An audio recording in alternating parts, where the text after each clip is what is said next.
And so it's the bottom of the ninth. Home team's up to bat. We got a runner on first and second. And so the pitch comes in, and the batter, he hits a line drive right to right field. And so immediately everybody goes into motion because the visiting team needs to make sure that those runners on first and second don't progress and get home. Meanwhile, the runners on base, they know if they score, game's over. All right, and so the line drive goes to the outfield, and so the fielder picks up the ball, and he's got the timing down. He sees the runner. He's almost a third, going to round third and go home. And so he knows, all right, there's going to be a play at the plate. And so he picks up the ball, fires the ball home, and it's like he knows in his mind, this is perfect, right? He knows, all right, this is going to be on the ESPN highlight reel because it's the perfect throw. Catcher's in position. There's going to be a play at the plate.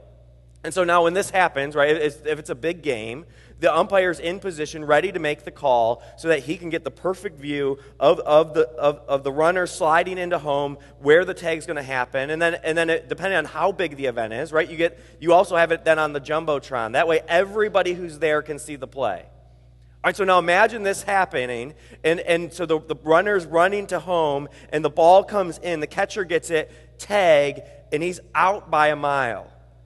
All right, everybody witnessing knows he's out. The runner knows that he came up short. He knew he didn't make it. Everybody who's in the stands, they saw the play, right? It's been on the screen, so no instant replays even needed, but they see it, and then all of a sudden everybody looks to the umpire and he just motions his arms, safe. Now, in that moment, you've seen this in sporting events, right? You know what happens when your guy supposedly made the play and they call it wrong. Everybody freaks out, and so the audience, the crowd's letting them know. Right? They start throwing things and shouting things. The runner is just shocked because he knows he's out, but he didn't get called out. And then the coach gets out on the field right away to get in the face of the umpire to make sure he knows that what he said is not what happened. Now, in this moment, there's no question about what happened. Everybody saw it. The instant replay would show it. The crowd saw it when it's on ESPN next morning and everybody's critiquing the call. Everybody saw what happened. But the moment the umpire declared him to be safe, he was safe.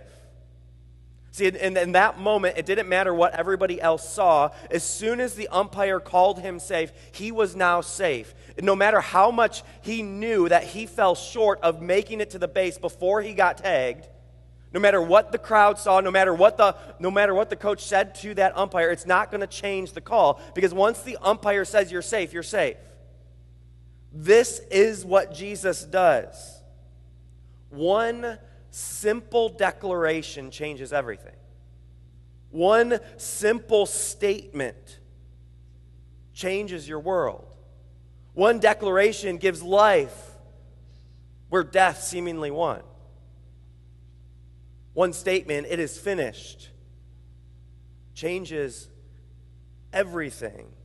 One declaration brings light even into the darkest places. One declaration opens the door where it seems like we were kept on the outside. One declaration protects those who are lost. One declaration declares that you are right, declares you safe. See, this is what Jesus does when he speaks these I am statements. Right? These I am statements are life-giving, life-declaring statements. And when Jesus speaks these words, what his words do is they create a new reality. What Jesus' words do is, see, Jesus, his words always do what they say. And so when Jesus makes a promise, that promise is so. And so as we talk about these I am statements, what we see are these words that are creating something new in us, words that are identity-defining, life-restoring, sin-forgiving, resurrecting words. And so as we think, I am the light of the world, I'm the way, the truth, and the life, in all of these, what we see Jesus doing is he's speaking these words that create a new reality. As they define the character of Jesus, what it also then does is it changes what you and I know as our own identity. As the identity of Christ is revealed, you and I have an identity that is secured not in our own doing, but in the doing of Jesus Christ. So if you could open your Bibles to John chapter 11, open them, swipe, whatever you want to do. In John chapter 11, we're going to look at these words, I am the resurrection and the life. And so I'm going to begin in verse 17 to give us a little bit of context behind when Jesus makes this statement. On his arrival, Jesus found that Lazarus had already been in the tomb for 4 days. Bethany was less than 2 miles from Jerusalem, and many Jews had come to Martha and Mary to comfort them in the loss of their brother. When Martha heard that Jesus was coming, she went out to meet him, but Mary stayed home. Lord, Martha said to Jesus, if you had been here, my brother would not have died. Let me pause there for a second, because notice the scene that is happening, because it's in this painful moment of Martha and Mary's grief that Lazarus has died, and Martha's asking these what-if kind of questions. She's pointing out to Jesus, what if you had been here? Like, what if you showed up on time? If you would have been here, this would have all been different. Like, Jesus, if only things happened differently, you would have prevented this event from happening. Because she knows that Jesus has done all these incredible things. And so, Jesus, if you actually came here, none of this would have happened in the first place. No, what she's doing in this moment is doing what anybody does in a moment of grief, is they start to ask all of these questions. There's the questions of, well, what if I did this? What if I would have said that to that person? What if while I still had the opportunity, we would have had that conversation, or I would have apologized? Or the questions that we can't answer of well, why? Why did this happen? Why didn't this happen? Why did God let this happen? And here's what's crazy about what happens when Martha is making these statements. Jesus doesn't actually respond to the statement. Now, Jesus does respond. Jesus does make a statement back to her, but he actually doesn't answer the question. He's not saying, well, here's what would have happened if I would have come. And he's not making an excuse either. He's not saying, here's why I wasn't there. And it's so odd, but the more and more I experience those kind of moments, the more and more it seems what Jesus does is so important.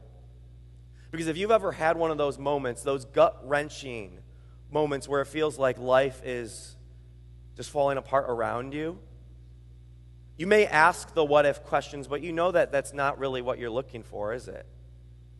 Or you may be asking God why, but what you're really looking for in that moment is not the answer why. See, if Jesus would have answered what if, or if he would have tried to explain the why, I don't think that would have satisfied Martha in that moment. And so what Jesus does is brilliant, because he doesn't answer the question, because the answer to her question is not going to be the answer that gives her any comfort. And so think about the reality of this moment. If Jesus answers the what if, okay. If Jesus answers the why, okay. See, if anything, if Jesus answers those questions, it might actually just make things worse. And so what Jesus does, Jesus doesn't answer why it's falling apart, but he shows up when it is. Jesus doesn't explain what happened, but he's present when it is happening. See, this is the same reason why when you lose somebody, or when you go to a funeral and it's somebody that you care about, what they're looking for from you is not your answers. It's not the things that you're going to say. It's your presence. Right? Because in those moments, what we need is the person who is there, who is with us. Right? You don't want the superficial answers that don't really help you anyways. No, you want the person who is going to be there in the midst, hurting with you, crying with you, alongside of you, suffering with you. Right? As we voice these questions of God, why? Why would you let this happen? Jesus hears those questions. And it's the same kind of questions we see all throughout the scriptures too. It's like if you open the book of Psalms, see what we think when we think of like worship life and prayer life is we tend to think of it as all it's all the warm fuzzy moments. But there's also these moments in the songbook of the scriptures, is there are these moments of desperation where people are crying out with raw honesty to God, saying, God, like what happened? Like, God, where were you? Like, because if you really care like you say you care, how did this happen? Explain to this. And we can point all around our world and all around our own lives to our experiences where we could have asked these questions like the psalmist writes, why, Lord, do you stand far off? Why do you hide yourself in times of trouble? Right? The only reason you write something like that is because you've experienced a moment where it feels like it's all falling apart. That's what Martha's experiencing in this moment. That's what Mary and Martha together, as they experience the loss of Lazarus, that's what they're feeling in this moment. It's the moment when life gets exhausting. That you've tried to figure out what the way is supposed to look like for your life. And so as you try to figure out, you just feel like, all right, I can't go anymore. I've tried, I'm tired, I'm done. And so as you try to do life, it seems like it's more sucking life away than actually life-giving. Or the moments where you find yourself frustrated because you prayed hard and you tried hard, and so you still find yourself asking the question, what if? God, why am I doing all the right things but nothing's changing? Or the moment when the doctor walked in with bad news and suddenly God seemed like he left the room. And that's the moment where you feel like, God, no, that's when you're supposed to show up. But for you in that moment, it's like, well, like everything left.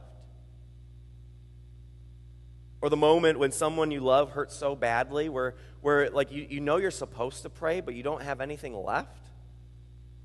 Like I know I'm supposed to go to God with this, but like when this happens, like, Jesus, you were supposed to be here, and so I just don't know what I can even say to you right now.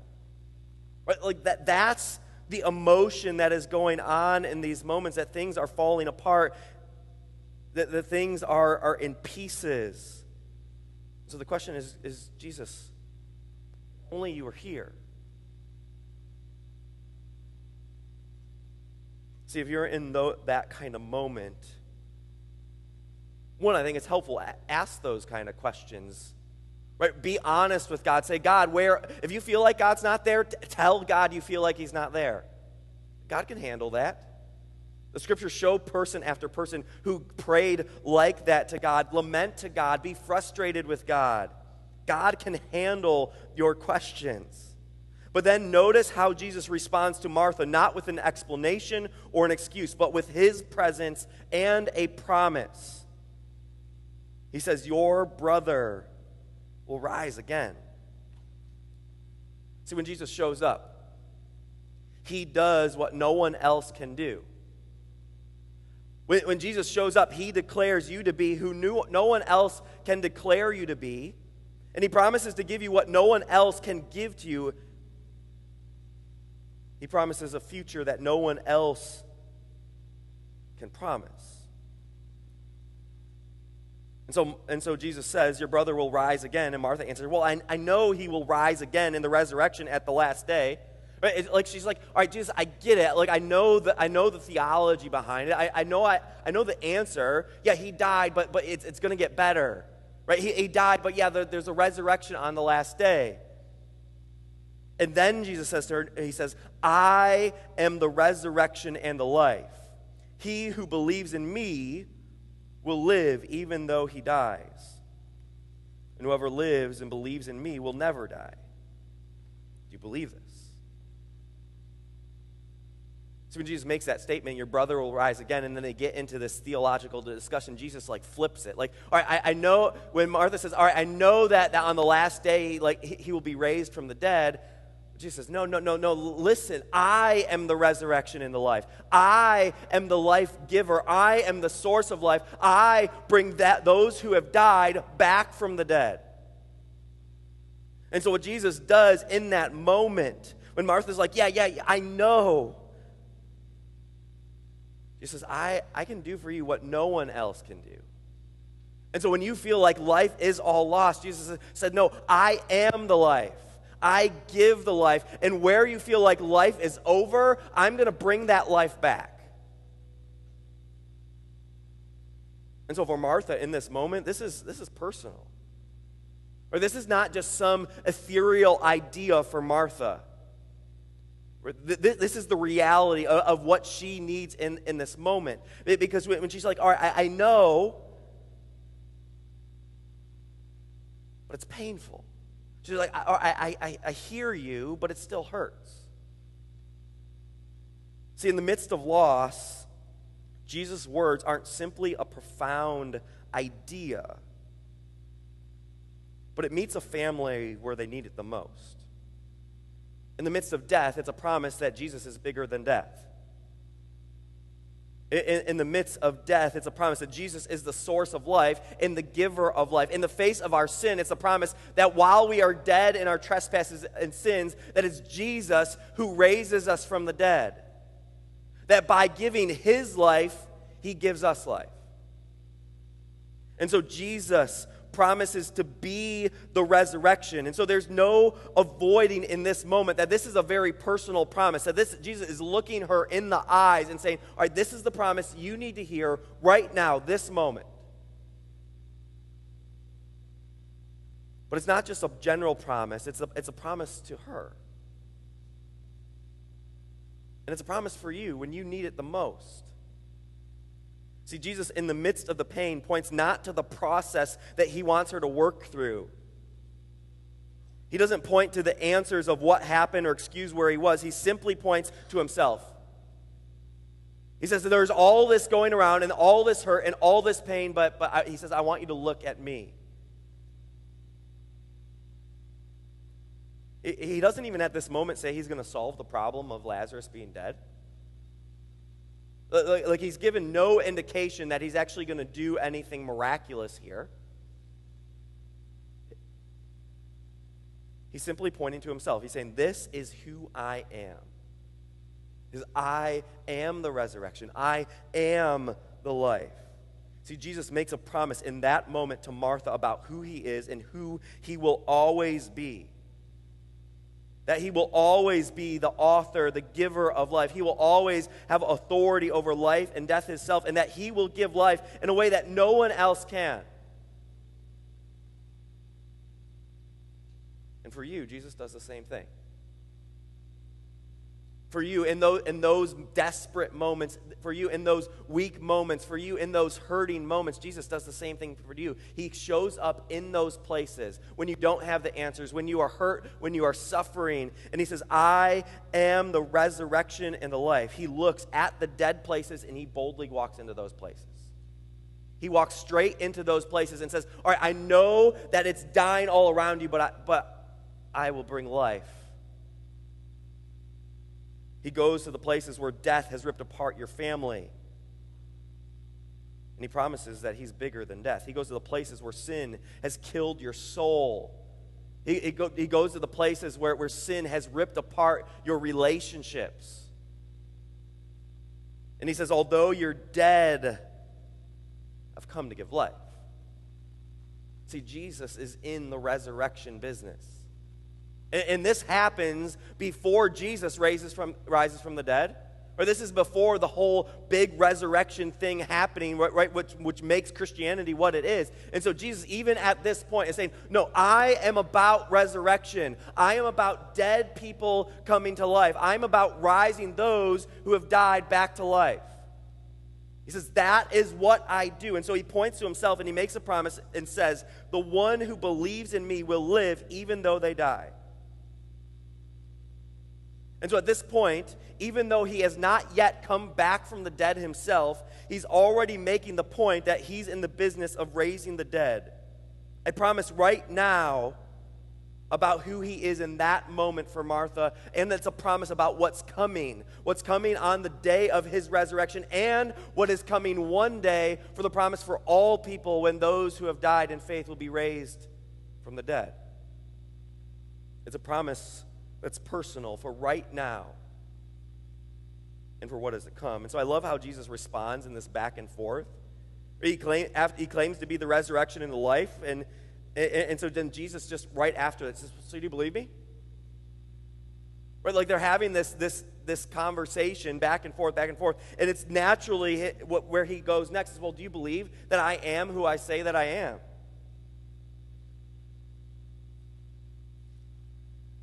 And what Jesus does is exactly what Jesus making that statement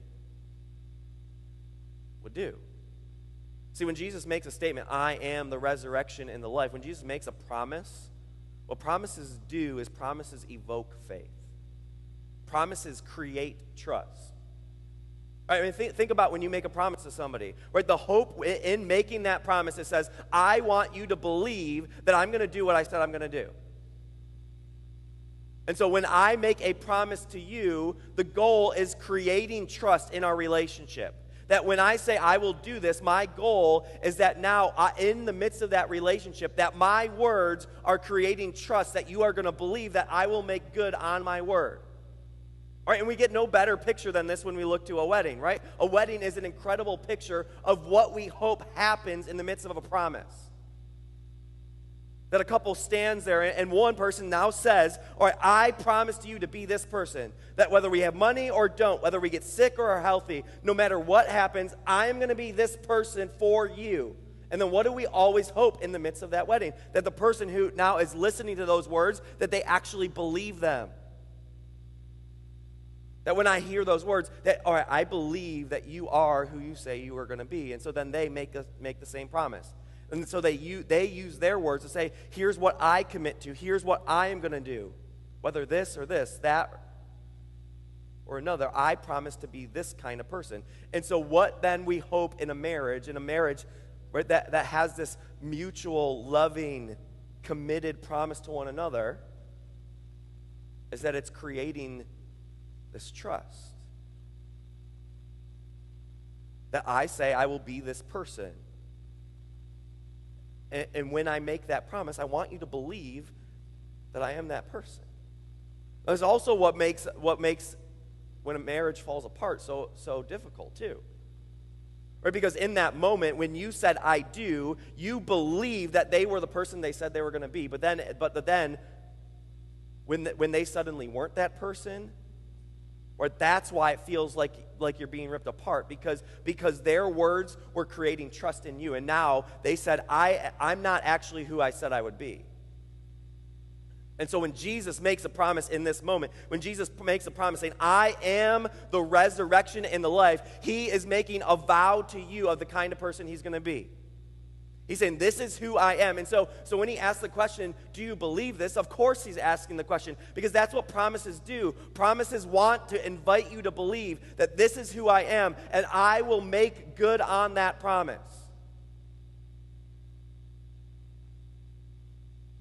So he says, I am the resurrection and the life.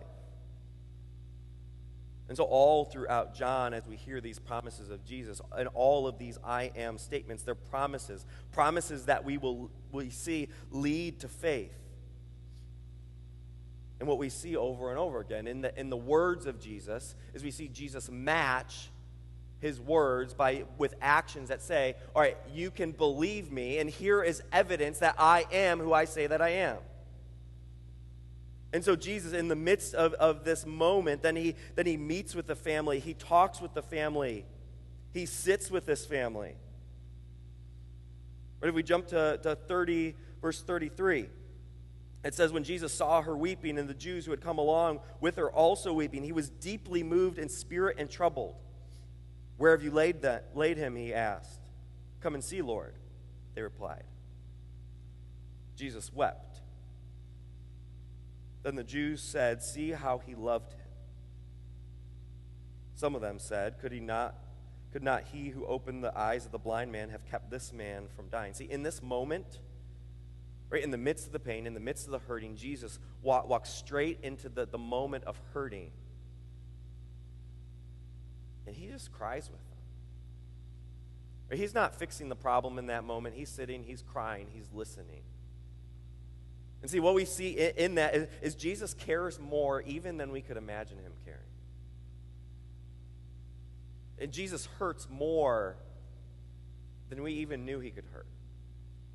And he loves more than we could begin to imagine. See, whatever it is that leaves you sitting there broken, whether you feel like you're dying on the inside, whether somebody you love has died, Jesus shows up in that moment and he just sits with you. And he says, I care even more than you do. And I know more. And it hurts me more. And I love more. And so then it's in that moment that Jesus then says, all right, now if these are my words, let me show you, not only do I say I am the resurrection and the life, but then he actually proves it. And so it says, then Jesus, once more deeply moved, came to the tomb, and it was a cave with a stone laid across the entrance. Take away the stone, he said. But Lord, said Martha, the sister of the dead man, by this time there's a bad odor, for he has been there 4 days. Then Jesus said, did I not tell you that if you believed you would see the glory of God? So they took away the stone. Then Jesus looked up and said, Father, I thank you that you have heard me. And I knew that you always hear me, but I said this for the benefit of the people standing here, that they may believe that you sent me. When he said this, Jesus called out in a loud voice, Lazarus, come out.